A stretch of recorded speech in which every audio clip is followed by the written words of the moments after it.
Hi, everyone. Welcome to Get a Word In with me, your host, Josh Wagner, connecting with different locations and vocations, discussing yesterday, today, and beyond.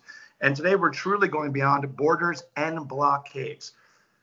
Today, we're going to a place that's not unfamiliar with isolating. By choice or not, I'm not the one to say. Today's talk is not based upon politics. I'm just so ecstatic to connect with my friend, Jauretsi, down in Havana, Cuba. Great to have you here, Jauretsi. How are you? Very good. Thanks for having me. I like your gorilla fatigues today. You're pulling the uniform. It's on purpose. Revolucionario. I had to. I'm going with it. Well, so Jauretsi, I like to start off with a dinner table introduction, so I'm going to give it to you right now, right? So my introduction to Jauretsi is honestly where to begin. She's a production exec. She is a director, DJ, Cuba specialist, music and music junkie. From a publishing perspective, Paper, Details, J Magazine, has thrown epic parties in countless locations. She's been bringing culture, Cuban culture, to the world for years now. People like Questlove, Diplo, Major Lazer. She has repatriated to Cuba. And to have her here today is an amazing thing. So Jauretsi, thank you. And I do want to start with, I've known you for over 15 years. You come from also an entertainment legendary legacy family. Centro Bosco was a location in Havana in the 50s, which was an epic nightclub music venue that came to Miami in the 60s. I've known Jauretsi and her family for over 15 years, helping me with music programming at the Florida Room at Delano, the Edition hotels. I just want to say the last time I saw you was in Cuba at Major Lazer performing on the Malecon. Can you just share a short bit about that story? On stage, right? I mean, that was like an emotional moment as a Cuban American to be there. 500,000 people showed up. Everyone thought maybe 20,000 people would show up to a Major Lazer event, and it was 2016 under the Obama era. So there was reconciliation happening. It was a very wonderful, emotional moment. Everybody included. And obviously you contributed to Give Me Future, which was the entire documentary of Major Lazer, being the first American band to play before the Rolling Stones, actually, right?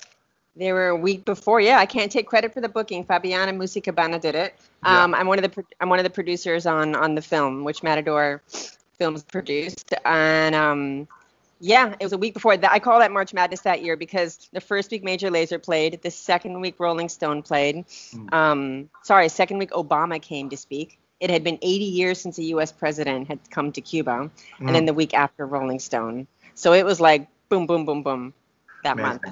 And just to put it in reference, when did you repatriate to Cuba?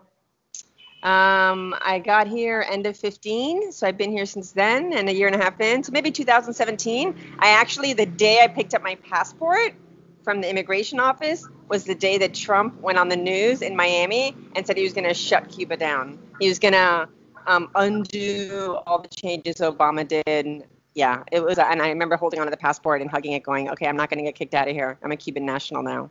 Oh, my goodness. Well, yeah, things have changed a little bit since those days, and let's keep moving forward because that's the only place that we can hopefully go, right? It was 2 years of progress undone, yeah. Long story short. All right, well, let's get into some rapid-fire questions because, honestly, I have so many things to talk to you about, and the fact that we have just us online with each other, because actually we're kind of like Corona, you and me. Like, we're so close but so far away. Like, you're literally, for anyone who's flown from Miami to Cuba, it's so short. They only serve coffee and water on the plane because you reach altitude and you go back down. Like, you're so close to me. Like, you're right there. But leaps and bounds away. But I'm so happy to connect with you right now. Let's get into rapid-fire questions. Jauretsi has no idea about these. Here we go. How many people have you hosted in Cuba yourself? Wow, I've never counted it before. It would have to be hundreds, actually. Well, one thing is I did travel for a while, so I got paid to do it. And other times it was just friends every week. From the high season, which is Miami as well, like November, December to March, April, there's multiple groups here every week. And some of it's just friends of ours, right? They come in from Cuba. It's their first time. You take them out every night. Yeah. What are 3 items you wish could be mailed to you today? That is a good question, and the mind reels right now. Reese's Pieces. I would love chocolate. Chocolate game is really bad down here. Pretty much like, can I just say one Amazon shipment of a ton of things? I would just have like an Amazon buy. Yeah. Amazon Prime rape, basically, is what I would do, which includes a lot of things, vitamins, whatnot. If there was a way I could magically order internet, I would. That doesn't answer your question, but I'm being surreal now. If I could, like, order strong internet to go. Yeah. And fun fact, Jauretsi and I spoke yesterday. Maybe you'd also say dog food, because her dog doesn't even know what dog food is, because there is no processed dog food in Cuba. They eat human food. Interesting thing. Meaning you don't want that shipped down, but just a fun fact for people to know. Next question. What is your favorite rum? I'm more of a tequila girl. I cannot lie. But I think the best rum is Santiago. Everyone is obsessed with buying Havana Club. Santiago rum, for the baller rum drinker that really knows it, a Santiago's bottle is a good one to give. Santiago de Cuba, which is an amazing rum, an amazing city, and a huge music city, and actually the original distillery from the Riccardi family back in the day. Interesting. Absolutely. Santiago de Cuba, 15-year-olds, and fantastic. All right, next one. Are there actually two currencies in Cuba? There are two currencies. It's a two-tier economy, and it's one of the issues they need to fix. They need to unite the money into one form of currency in this country, or things. It's going to be the beginning of even trying to fix this mess. But yes, there's pesos, and then there's convertible, which are called CUCs, CUCs. So basically, local prices, tourist prices.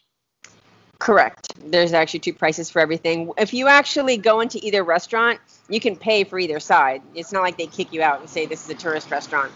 But your average Joe Schmo Cuban is not going to La Guarida every night to have dinner, for example. Which is a beautiful restaurant, by the way. All right. What is your favorite Cuban dish? I'm a fan of a good old-fashioned ropa vieja, which is shredded beef. It's been shredded lamb in some restaurants. I'm going to take it a step further. Casca de guayaba is my favorite dessert, Cuban dessert. Awesome. What's one Cuban band I need to look up? Sima Funk. He's kind of right now, I think, on the come up. He just set his tiny desk. You can look it up. Cuban Funk. He's actually a young Cuban guy. I really appreciate it because young people are always doing reggaeton or they're doing salsa. This guy's doing, it's C-I-M-A-F-U-N-K, Sima Funk. Sima Funk. And their show's a gym. It's a stage full of people like Fela Kuti style. It's a bunch of people going off. His live shows are great. Awesome. Sima Funk, we'll check it out. Short nutshell, what's the internet situation down there? Oh my gosh. It's a combination of really tough to get the state version of it. You have to go to hotels or parks to get it. There's a small pilot program that the government installed, Nauta, it's called, N-A-U-T-A. It's like our only phone company in the whole country, in certain houses. And then there's a whole hackery scene going on. There's people that have rigged antennas and stealing signals from hotels, and it's a whole 2-hour conversation if you ever want to enter it. I'm not going to bore you with it, but you have to get really thrifty here. Your average grandma gets hackery too, because this place turns you into that. Okay. How many countries has Cuba sent doctors to during COVID-19? At least, it's 8 to 10 now, basically. Wow. It's a long list. I wish I could list them off to you. Jamaica, Italy, there's a couple in the Caribbean, there's a couple in Europe. I'd say 8 to 10 right now, basically. What does your wheels situation look like? Do you have a car? No, I don't actually. I've always been taxiing everywhere. There's a Cuban Uber, by the way. It's called Uber, C-U-B-E-R. And it's a taxi service. That's what they call themselves. And then there's another app that was created in a Wi-Fi park. That's how smart the programmers are in this country. It's called Bahanda. It's pretty much like a Cuban Uber. It's cash only. What is the Cuban media saying about the corona situation in the United States? That's a really good question. They're not covering it a lot. They do tend to always put Trump on the news here, which of course is highly embarrassing. I'm showing my colors politically, what I think right now. They're really focused on themselves, to be honest. It's funny because normally there's a big rhetoric against Cuba and they talk about it all day in the news and it becomes this narrative that everyone grabs onto. That's not where the country is right now. The country is really kind of, every day there's a guy called Dr. Duran, who's kind of like our Dr. Fauci, and he explains what Cuba's doing, what the new measures are. So everyone's focused on that. There's a show called Mesa Redonda, which means the round table, and everyone tunes in at 6 o'clock at night in Cuba. and that's also where the president goes on once in a while. Mm. And that's it. Honestly, there's 5 channels in this country. I don't know if you know that. It is Wow. like old school days. Yeah. You're flipping through and you're done in 2 seconds. What are 3 locations to visit in Cuba outside of Havana? Questions. I'm a big beachhead, so there's a variety of beaches. From Santa Maria, the really nice further away is Cayo Coco, which is the top. There's a kind of a bunch of little keys at the top of the island, which are like blue waters. So I would say beach is number 1. You got to do a jump off for that. The other jump off you should do is greens, lush forest, that type of stuff. That's Viñales. That's 2 hours away. There's if you want to do a quick day trip and not leave Havana too much, there's Soroa, Soroa, which is 30 minutes away. It has its little waterfalls and stuff. It's not as grand as Viñales, but it's the jump off spot. And then what you said earlier, Santiago's the other side of the island. Havana's one side, Santiago's the other. I always compare it to New York, LA, East Coast, West Coast wars. Yeah. It's not a war, but both cities are always like, we're better than you. Yeah. But Santiago's a big music town. And if you're on that side of the island, you have to go to Baracoa, which is the land of chocolate in Cuba. That's where a lot of the farms are. It's a very charming jump off town called Baracoa on the other side. Awesome.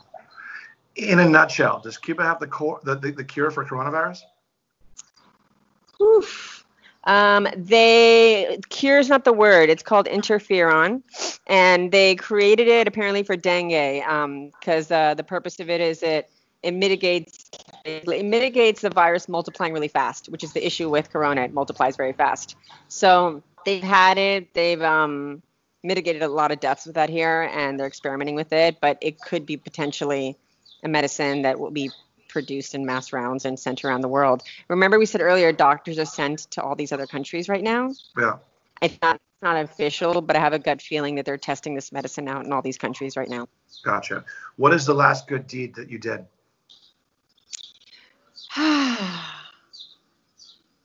There's a bit of a program right now that a friend of mine is doing, basically.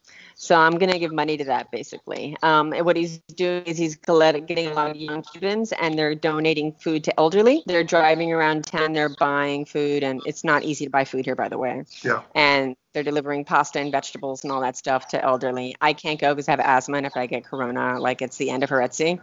But I think the next best thing I could do is really sort of give money to that. And it's a grassroots thing. No one in the States, for example, can help and send money to us because there's no bank transfers from US to Cuba and stuff like that. Yeah. So you really have to be on this side to kind of help the cause, like cash street style.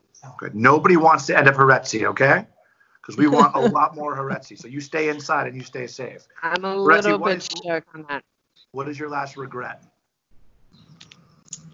Oh my gosh. Well, obviously there's the cliche, no regrets.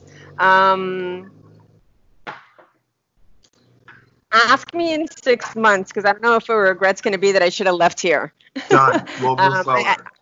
We're going to get to that when we discuss other topics, but I had that big decision here if I should stay in Cuba during Corona or if I should leave and go to the States, and the jury is still out on that one. I feel very comfortable here. I'm happy to be here right now.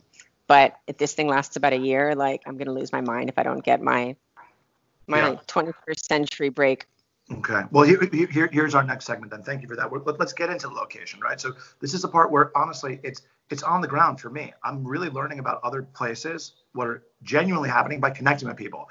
So speaking to you in Havana, Cuba, tell us about your location. Where are you? What's your setting? Break it down. Where's Jauretsi? I'm at a house in Vedado. I don't know if you can see, and you can't really see anything, but it's just kind of like a mellow neighborhood. There's beautiful homes in Vedado. I'm sure you drove around and saw some of it. Those terrazzo floors are amazing, by the way. It's a lot of colonial, the arc homes, original tiles, beautiful lamps, lights. If people kept their original fixtures, if they didn't cheese it out with modern stuff. Yeah. Where am I at, actually? I'm trying to think what other context to give. It's been sunny here every day, basically. What's a lot of noises? Is it the rooster across the street? What's happening in your neck of the woods that I wouldn't know about unless you told me? Like you were mentioning something about nurses? Yeah, I'm actually really interested. Honestly, this whole thing is kind of a weird social experiment for me. There's a nurse that's actually assigned to each of the blocks. Basically, it's actually a medical office assigned to each block, and every day they're knocking on all of our doors with their little like mouthpiece on, and they're asking how we're doing, who has a fever. Everything in this country is logged up, for better or for worse. I mean, critics would say that it's like sort of a military layout. I'm only watching it now in the sense of medically. And medically speaking, they know every apartment, they know who's sick. If someone actually gets COVID, they quarantine the whole building. They keep everybody on lockdown for 14 days to make sure they're okay. It's one of the reasons they're here.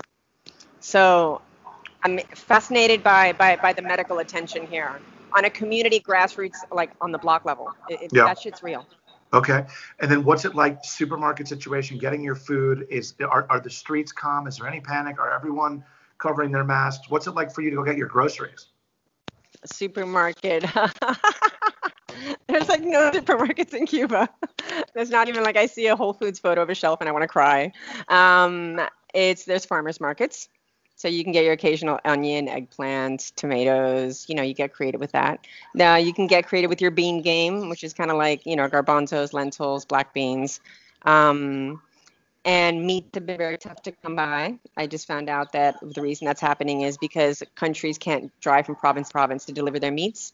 So finding meat has been very tough. The way it works in life too is the little meat that does exist, you're playing a scarcity game, so they get higher priced. I'm on a couple of groups with diplomats and media people that I know, a couple of expats that we all know. Some stuff is available at a much higher price. A local Cuban can't buy it. So, like the reality of Lord of the Flies is like kind of happening, not at all at a drastic level. Everyone has food on the table, everybody could eat. But once again, what's going to be interesting with Cuba, it's not containing the virus. I think they have the virus under control. It's putting food in people's mouths. Okay. That's going to be an interesting game because they're not getting imports anymore. I mean, you're also on an island. What's the fishing game like? I mean, can I just grab a rod and go out there and catch something? Absolutely not. Your average Joe Schmo cannot go fish against the wall, and we're on an island. So yeah, go figure. No, you need a certain license. The police stop you. You can't do it. Do people do it? Yeah, they sneak out at 3 a.m. They go on a raft, and when it's pitch black, you see them walking in with their raft, and they're like fish under their hand. That usually only happens out like deep in the boondocks where people can get away with that. I don't see it in Havana a lot, but fishing is very regulated here. Okay. And then also location-wise, like to a store perspective, shelves, no, empty. So it's more markets. Josh, the shelves are empty all year. Okay. So to be fair, it's one of the reasons panic buying hasn't really happened here. They're generally empty. But when you live here, you get resourceful. Whenever you see like olive oil, you grab it when you see it. Everyone tends to stockpile and stuff. So there's no additional panic. So it's relatively calm. Okay. Great. Relatively calm because there's no such thing as full shelves getting empty. But having said that, when there is something that comes in, like when chicken comes in somewhere, the line goes around the block, which I'm not going to stand in that line, and it disappears in 2 seconds. So it's not panic buying. It's the typical thing that happens here when something gets into a store, it gets wiped out. Gotcha. All right. Next segment I want to get into, thank you for sharing everything about your location. I'd like to talk about yesterday, today, and beyond. Getting on a topic of your expertise, something you can reflect upon a year ago, how you feel about it today, and going forward. What do you feel about healthcare? My God, that's been like the biggest one for me, basically. Let me just put it this way. This is a rapid fire, isn't it? This is fast. I'm not sure. Okay, it's fast. That was what made my decision to stay here. When there was that moment that flights were closing and it was like, are you coming? You're going. My family's like, leave. I was like, if I get sick in the States, I am fucked. I do not have healthcare there, and I have healthcare here. I have all the food in the world in the States, and I have toys, and I have deliveries, but I have that here. So for me, it became a choice. To answer your question, how I felt about it yesterday versus how I felt about it today, is it really came down to the fact that I cannot get sick, and I need to run to a hospital and get really taken care of. And I feel about that in Cuba, with all the stuff that's going wrong here. I feel safer here than I do in the States right now, which says something to you. Which really does. So I appreciate it. Yeah, but obviously as we're coming into an election year, this is going to be a major issue. Healthcare has always been an issue, but I think finally the the United States, the populace will think about it in a very different priority, right? Next, let me ask you about privilege. How do you feel about privilege? I mean, it's been so interesting being on this side of the field, basically, and watching social media. And when I say that, it's not a judgmental thing because I'm the New Yorker and a lot of these people are my best friends. But literally flipping through Instagram could be really intense watching someone in their big palatial estate running around and saying, thank you for the buyers for allowing me to reassess things and to think and meditate a little longer. And, like people everywhere else or like in certain countries, especially third world, they're really, really day to day is hell.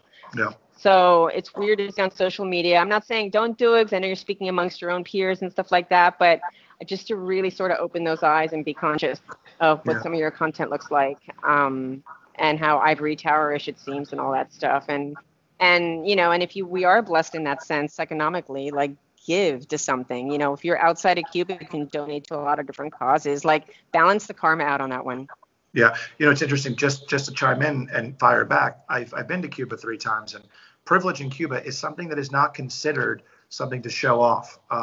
And I've been into homes and situations where the exterior of them, you would think it's like every street on the block, and you walked in and people had their luxuries inside. And I think today is a unique moment in human history for the sense that we are all aware of this moment, right? We all are, whether affected or not, we know something's happening. But the privilege thing is really interesting because it's not an equal playing field. If people say we're all in this together, yes, we are. But speak to a place that doesn't have clean water or soap. Like, we have to be very mindful of how we talk about this. It is not an equal playing field whatsoever. And privilege and how we present ourselves. Cuba really taught me about kindness, consideration. And you know what? If you have something, you don't need to put it in people's faces. So, that was one thing I really, really admired from the mentality of the trips I've taken to Cuba. So interesting. Mm-hmm. I hope that privilege going forward is something more humble. People share it with more humility, right? Let me say one thing before we move to the next one.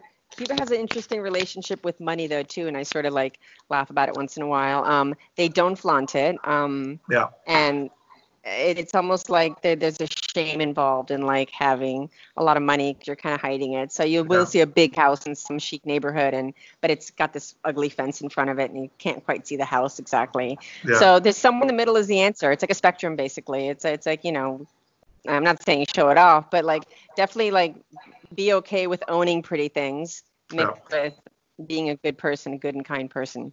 But it's a funny, interesting thing here, and because remember, Cuba's a very anti-capitalist psychology. So they're like, that's cosa capitalista. We don't, we're all poor. It's like, no, some of people here do very well. Yeah. So, well, I think, from a human perspective around the globe, this is a perspective moment of how you can help other individuals, regardless of your political background, regardless of your opinions. How can this be an evolutionary moment? How we can all help each other out of it. Speaking of which, next topic I'd like to ask you is community. What has it meant past, today, and future to you? I guess community always felt a little more kind of light before in terms of friends that listen to the same music and, wear the same clothes and maybe travel to the same countries. With community here, it's really, really deep. It's really someone, first of all, you have to trust your friends here because people can get you in trouble. So a friend is a friend with a capital F here. So someone has your back. And then also community in terms of sharing. Right now, I'm dealing with community in terms of where do I buy that sausage? Who knows where to get Parmesan cheese? People are sharing information with each other and they have each other's backs. And when things are really hard to find, they share it in a way that I think maybe somebody else would hoard that information. Here, it's like there's a specific type of hand holding that's happening. And I'm for necessities too, not just for like, strawberries. But so community here is someone that really has your back on a much deeper level, and it's people that really, really show up. So it's kind of helped me redefine it on a more profound level. Awesome. And then in the future, what do you think it means to you?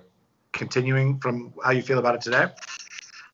I feel like in the future, it'd be good to do what I just said, like on a global level, really, where you aren't really sort of sharing shallow things, but really kind of, community is pulling for each other, right? It's making sure that no child left behind, no elder left behind in this case, with my local friend who's really created this large network. He has an Excel sheet full of like volunteers that he's organized, and then registering every old person in the neighborhood that has nobody taking them food. And so wouldn't that be great if that concept went global?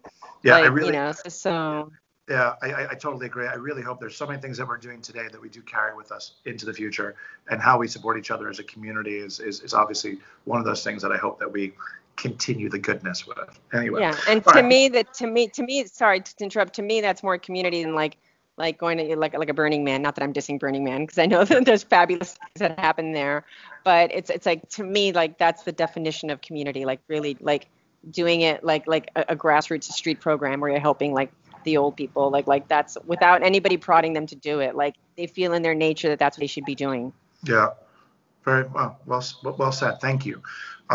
Next part I call good riddance. Give me some more, and liar, liar, pants on fire. Good riddance is what are you getting rid of? The past 4 or 5 weeks you've been sitting at home. What's done? What's something out there or you don't agree with that you're saying just goodbye? Afuera. Get out of here. I think I'm getting really over just and I'm bringing up the Trump thing again, but even beyond Trump, let's forget him.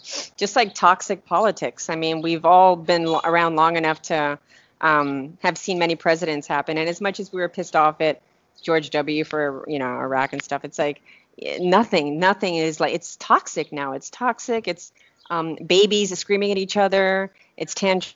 It's good riddance, calling the press the enemy of the people. Good riddance to gaslighting. It's like, I think, which is the reason I'm really hoping we shift administrations. Like, it's caused a lot of damage the way toxicity does to your body, right? So I'm ready for like passing through that door. And then I'm also ready for like a lot of that cliche stuff online that I'm telling you about is just gotta go. I remember when 9/11 happened, which was heavy. I was in New York at the time.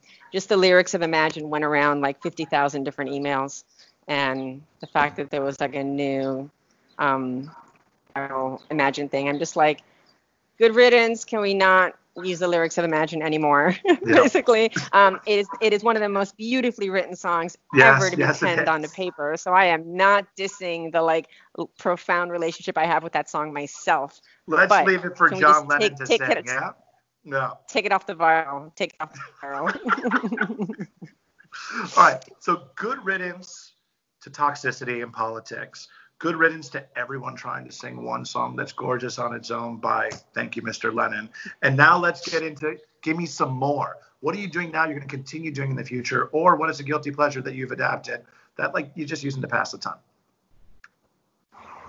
I can't even remember, actually. A good habit that I'm doing. I know the meditation thing sounds cliche, but honestly, I did it so much before and it really affected me wonderfully. So I have to get back into it again. It Awesome. Really, really stabilized me. So in terms of new habit, and I'm not even going to bullshit you and say that I do it every day, because I don't. But it is in my it is up there. It is a goalpost right now that I need to get back into 20 minutes every morning again. Amazing. And then I'm going to go with liar, liar, pants on fire. I'm going to say you're not lying about shit. So is there something out there that you're seeing people sharing that there's no way everyone's doing this right now? Yeah, actually there's this trend with getting on your device that I've been seeing, and it's funny because I had in this same week 2 different New Yorkers come to Cuba where people are not on their phones. Like internet's a pain in the ass. You're not on data like on the street. You have to like run to a hotel lobby to get online, put it that way. And they were trying to show my Cuban friends this amazing app, and the app shows you how much you're off your phone. And there's like a whole little degree and a spectrum, and like, look how many hours I was on and how much I was not. And the phone was just not working in front of the Cuban, and the American was getting frustrated and trying to show them they were off their phone. And it looked like a weird like Larry David comedy moment. Get off your fucking phone. You don't need an app to tell you to get off your phone. It was like this addiction to a device to tell you to get off it. I was like, I'm gonna make it really easy for you. Why don't you put this in your purse? Yeah. Put the fucking app away. Okay. Amazing. So liar, liar, people are on their phones way much more than they used to be, even though they're saying they're not. Totally agree with that. All right. This is the Exactly. close out because we've been chatting for a half an hour, and I wish we could talk for so much more, and we will Okay. again offline. But what is This is the wrap it up sign. this is the part On to set. get your word in, where it's yours. It's your parting word. What would you like to share with everybody? What have you taken from this that you'd like to drive home? Jauretsi, get your word in, please. Oh my God, all these screens popped up. So I lost your face, but I'm going to talk. Oh, there you are. Yeah. Final word that I would say is there is a petition going around. It's on change.org. I will send it to you. Maybe you can put it somewhere. We'll share it. The petition is to actually drop the sanctions against Cuba, to drop the embargo, even if it's temporary during Corona. But right now, Cuba needs to get medicine. It needs to get certain shipments sent in here. And they can't because America's cock blocking it. So having said that, as we said, Cuba has sent doctors to like God knows how many countries, like 8 to 10 countries, I guess, right now. So the one thing it needs right now is certain medicines and certain shipment. So this petition is really important. It's going around. It's to drop the sanctions on Cuba, and we need a lot of signatures because we need to open the doors for a moment here and drop the beef for just a minute. Gotcha. All right, Jauretsi, you're an amazing human being, and it's so great to get your perspective. And thank you for taking the time and joining me from Havana. I can't wait to see you again in person. And you know what? Like, just doesn't happen often enough we get to connect. I'm going to say thank you for getting a word in with me. Be safe. Stay inside. We need lots more Jauretsi forever. All right? Hasta pronto. Ojalá que Thank you. Muy pronto. Thanks for having un montón me. de besos y de abrazos. Thanks for getting the word in. Take care. You're awesome. Big kiss, everyone. Bye.